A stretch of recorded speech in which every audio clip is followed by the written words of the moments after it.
Parts and functions of camera lens. Focusing ring. This is a section of the lens that rotates to allow the photographer to focus the image. Hood mount.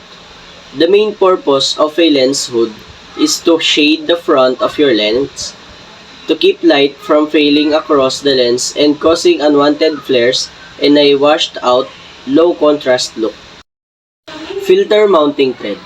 Designed for lenses with filter threads, a variety of filter types. Image stabilizer switch. This switch only allows you the ability to capture sharp image of static objects at lower speeds. Lens mount index is a mark on the lens mount that helps you to attach the lens securely to the camera body. Focus mode switch.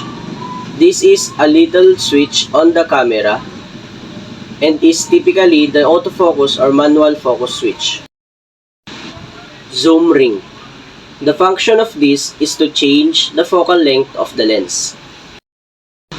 Zoom position index are commonly used focal lengths and help you to gauge your current angle of view. Contacts.